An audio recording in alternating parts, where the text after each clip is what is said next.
Hey, what's up, guys? So it is Thursday, December 12th, and we're actually getting ready to head out to see or to visit the Americana on brand. Gino's putting on his. Oh, you're done with your lip gloss? Lip balm. His lip balm. He's putting on his lip balm. But we're going to the Americana on brand because we're going to hit up Warby Parker. I have to get an eye exam. Not had my eyes checked in quite a few years. So gonna go get my eyes checked out, pick out some new specs, and then we're gonna head over to Soho. Yes. Go to Soho for Where we'll use the creative energy around that place to do work, yeah, just dream, create. yeah. So we have some brainstorming to do for a couple of projects, and so we're gonna go to Soho, brainstorm, work, and and have lunch. Good. Yep.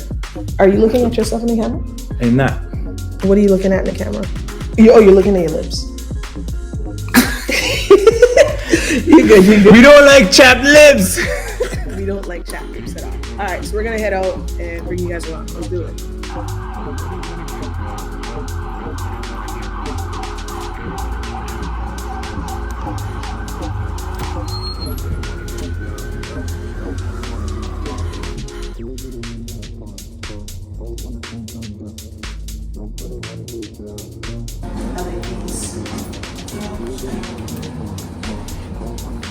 Let me see. What you like about these? I like them.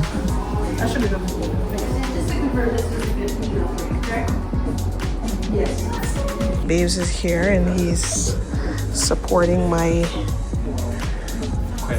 journey. If you want to do any blue light.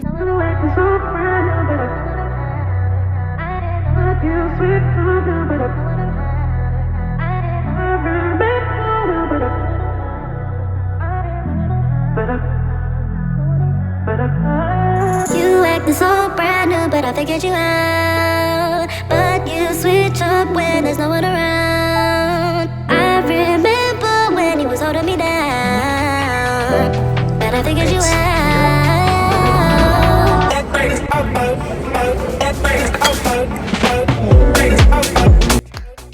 I am back from seeing the optometrist, and then we had lunch and a working session at Soho. That was fun. It's always good to get out of your normal environment. And yeah, we got some good work in. We were brainstorming for a client project. So it was a very productive session. And I'm going to share here really quickly and then hop into the work at work because I have a big presentation tomorrow. But I had this thought this week and I feel very compelled to share it. And so that's what I'm doing. So, like, essentially, I was having my morning tea and I was thinking to myself, like, the thought just popped in my mind, like, yo, every relationship in your life should come with a positive return on investment. Every single relationship. And that investment, more often than not, is completely unrelated to money. I was thinking about that while having my tea because I was thinking, like, if you're starting a business, no one's starting a business to be like, yo, I wanna operate at a loss. You know what I'm saying? No one goes into a marriage and is like, hey, I just wanted to go to shit. I want this all to crumble. Like, no one does that. Like, you go into relationships, human beings enter relationships with other human beings with a general expectation that there should be a positive return on that relationship investment. And I think somewhere along the lines, as we go through our relationships with obviously partners, but friends, and colleagues, and family, and whoever, somewhere along the line, we forget that.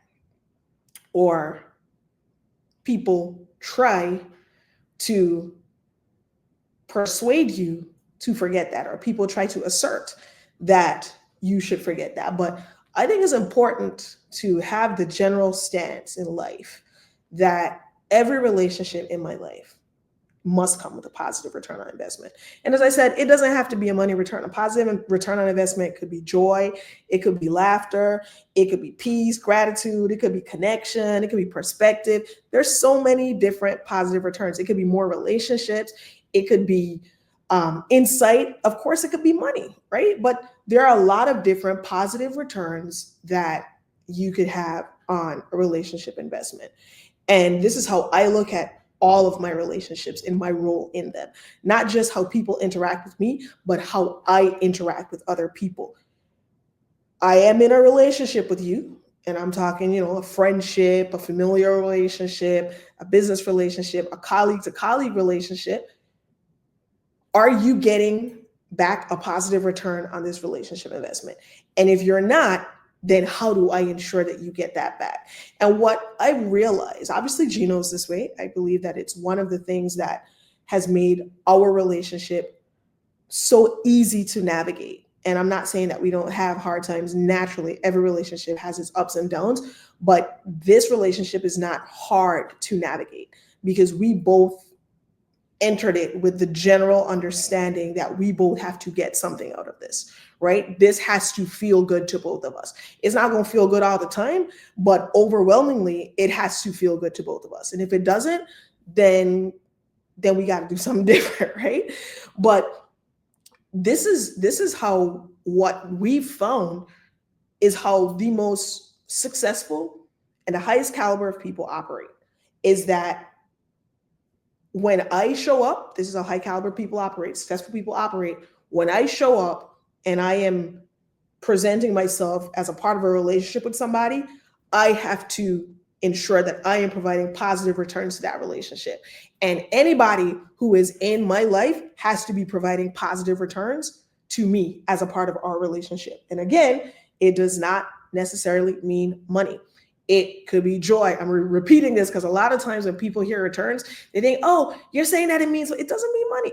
It just means you have to show up in a way that your role in the relationship is not of detriment to the other person in the relationship. And why I say this is because I have identified and experienced there's a set of human beings that live in this world who just do not get this, and who struggle deeply to understand how human relationships should be navigated. And these are people who are completely focused in every relationship. And let me tell you, I sit back and I watch them. They are completely focused in every relationship on what they can get out of the relationship without any consideration for how they pour into others or how they show up in a relationship. They operate in a relationship with a mindset to just take. And how that shows up, what that looks like in a relationship. And again, I'm not just talking money. I'm talking about, these are people that they come with the drama. They come with disloyalty. They have no accountability. They will gaslight the life out of you. They will disrespect you. They will cost you money. They will cost you money. They will cost you other relationships. They are a mental, emotional, and financial expense on your life and your livelihood. And the problem, why I state this and why I was thinking about this deeply, is not just to say, oh, these types of people exist. We've all seen them, right? But the challenge that we have, and I'm speaking for myself as a Black woman, this is a universal challenge that I feel like everybody, regardless of where you're from, where you were born, the color of your skin, all of that, everybody has it. The challenge is that many of us were raised to believe, and society has created this story that suggests that it is our responsibility to prioritize the mental, emotional, and financial well-being of everybody else above ourselves. Some people deeply believe this. Like, there's a lot of messaging out there that suggests this, and that suggests that if it is you take a hard stance on people in relationships, people who do not provide a positive return on that relationship investment, there are many narratives that suggest that, this is a bad thing. That's not being selfish. That's being sensible, And at the end of the day, I thought this was important to state because a lot of people message me, young women in particular, A lot of people ask me, hey, I am trying to build my business. I'm trying to build my career. I want to grow within the workplace. I want to get ahead. How do I get ahead? It's twofold. And foundation of it all is you have to learn how to navigate and manage human relationships. And you have to learn and you have to master showing up and providing a positive return on your relationship investments in every relationship that you're a part of. Be a giver, not a taker. The other side of that is you have to be hyper conscious of people who do not operate by that value system. You have to be hyper conscious, hyper aware of people who do not think on that level. And then you got to get them out of your life, right? And then you just got to X them out. And that sounds crazy. It sounds harsh, but the reality is that when we do not take that approach, when we allow people into our space, when we allow people to stay in our lives who do not provide a positive return on investment, but who are instead a mental, physical, emotional, and financial burden on our lives and our livelihood, what we do and how we end up is we end up staying in personal, professional, and familial relationships that leave us more broken than they do healed. And when you are more broken than you are healed, it is impossible for you to operate at your highest level. It is impossible for you to achieve the level of success that you need to achieve when you are betraying yourself at the expense of other people. And this is not something that is unique to me. As I've said, I have seen it all my life. I have seen my mother do it. I've seen my aunts do it. I've seen my grandparents do it. I've seen my brothers do it. I have seen my friends do it. I've seen myself do it. I've seen my husband do it. Good people do this. And a lot of people get burned when they stay in situations and they stay around people who do not operate by this value system. And I'm saying on this December 12th, 2024, we're in 2024, you owe it to yourself to ensure that every relationship in your life comes with a positive return on investment. And if those relationships in your life do not produce, provide, create a positive return on investment, you owe it to yourself to either limit, reduce, or completely annihilate access, deny access to you and your life. And there's absolutely nothing wrong with that. There's absolutely nothing wrong with that. So that's my spiel. I'm done. I'm about to get to work and I'll catch up with you guys tomorrow.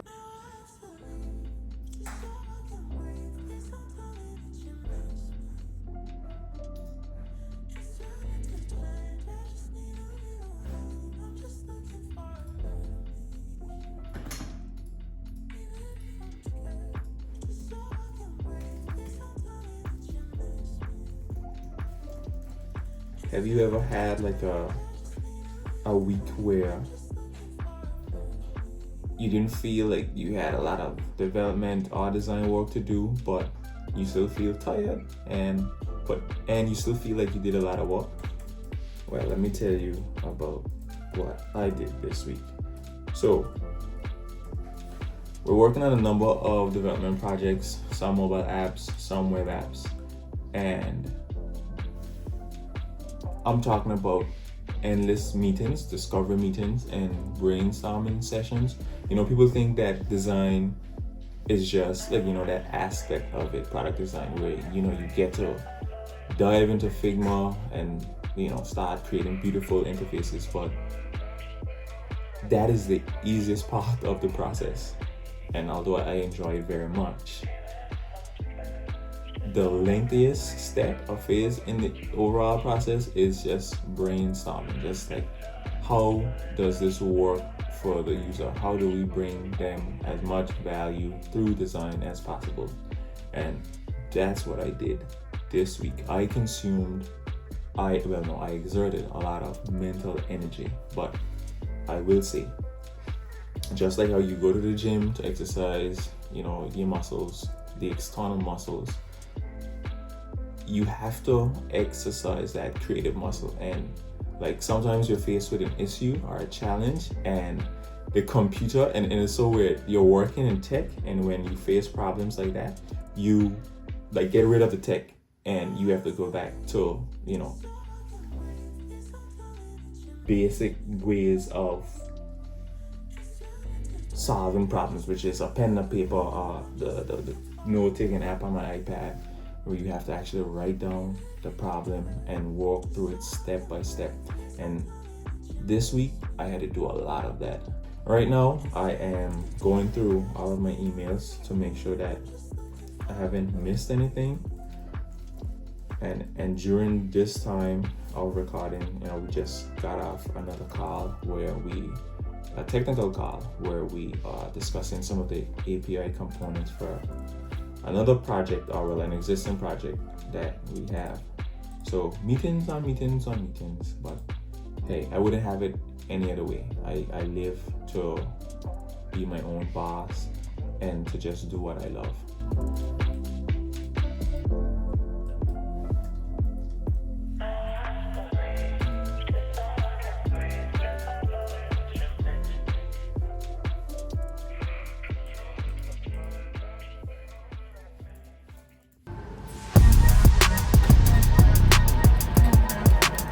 Heading out to the gym. Woo. How's it feel? Yeah, chill. She a baddie, she my Nice. friend. She my ride or die for the whole weekend. We gon' hit the town, paint the whole thing red. Buy our own club, amount of cash we spend. She a baddie, she my friend. She my ride or die for the whole weekend. We gon' hit the town, paint the whole thing red. Could buy our own club, amount of cash we spend. Dollar bills, dollar bills. Budget for the night, maybe half a meal. Dollar bills, dollar bills. If you do it right, spend like half a meal. She got a bag for the bagging. She bout to roll up in a phantom, looking hotter than Atlanta. One more hoe than the Santa. She make it drop like a cannonball. With the room down, buying shots like a waterfall. Make 'em all sweat, hot like a furnace. All eyes on my girl, she the finest in the world. She a baddie, she my friend. She my ride or die for the whole weekend. We gon' hit the town, paint the whole thing red. Buy our own club, amount of cash we spend. She a baddie, she my friend. She my ride or die for the whole weekend. We gon' hit the town, paint the whole thing red. Could buy our own club, amount of cash we spend. She a baddie, she my friend. She my ride or die for the whole weekend. We gon' hit the town, paint the whole thing red. Buy our own club, amount of cash we spend. She a baddie, she my friend. She my ride or die for the whole weekend. We gon' hit the town, paint the whole thing red. Could buy our own club,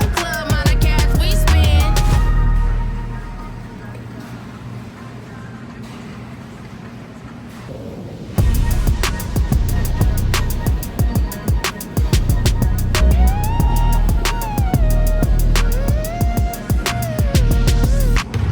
She a baddie, she my friend. She my ride or die for the whole weekend. We gon' hit the town, paint the whole thing red. Buy our own club, amount of cash we spend. She a baddie, she my friend. She my ride or die for the whole weekend. We gon' hit the town, paint the whole thing red. Could buy our own club, amount of cash we spend. Dollar bills. I am Proximo. I shall be closer to you for the next few days, which will be the last of your miserable lives, than that bitch of a mother that bought.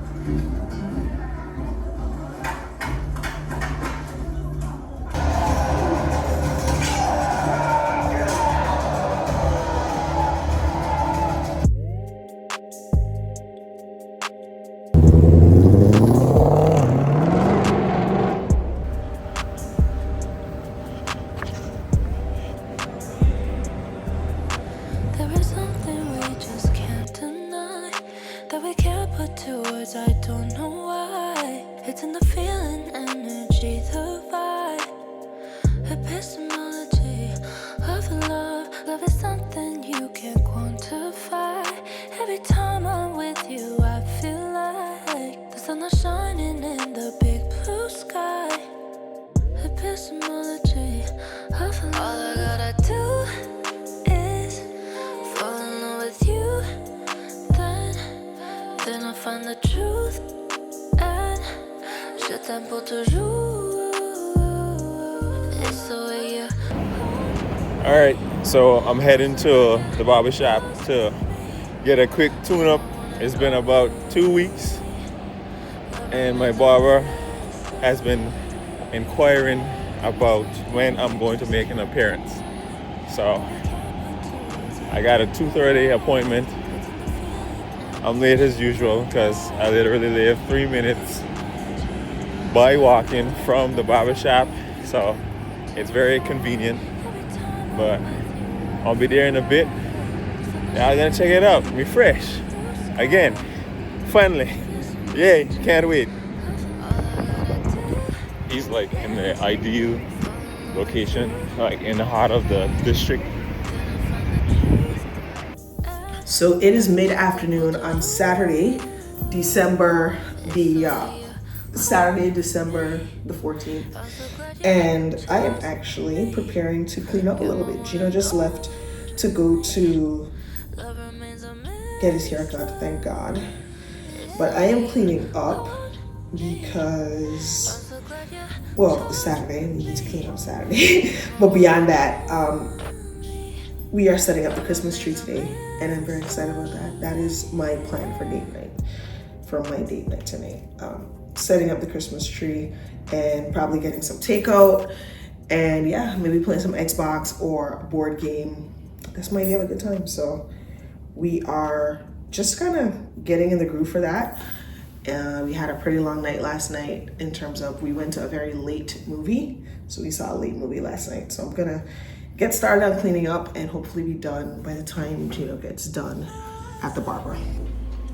All right, so we're on the 4th floor. He moved to a bigger spot. My boy's leveling up. He stays grinding. So I think the shop is somewhere around here. I hear music. I think it's 404. Ooh, I see him. Ooh! All right, you see? This is my boy. Good. And the shop looks amazing. The space is awesome. Yeah. Ooh.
Alright, so we're looking good.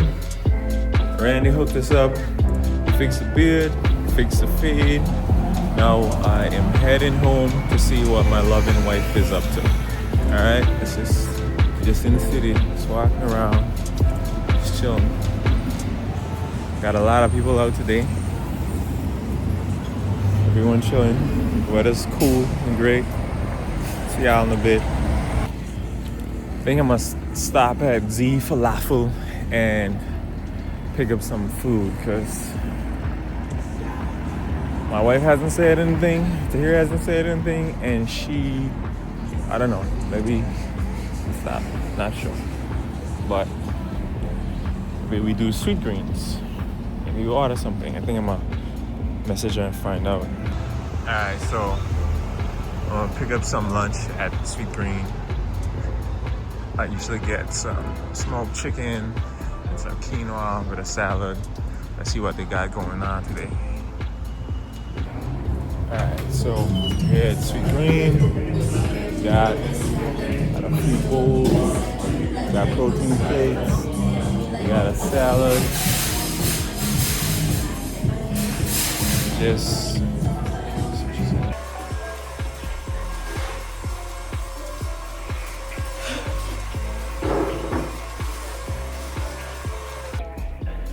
got the food. Then we're back home. Bring it over. I always like to see my wife's reaction whenever I'm cutting my hair. Honey! See, she thinks it out. Ooh, Glad you're back. fresh out. Ooh. See?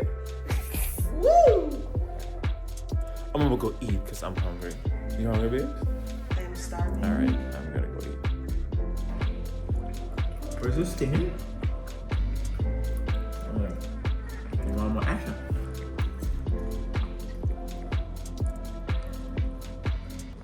Apps. Okay. So we're heading now. And down to grab the Christmas tree from storage. To grab Christmas tree from storage. You heard it here first. No.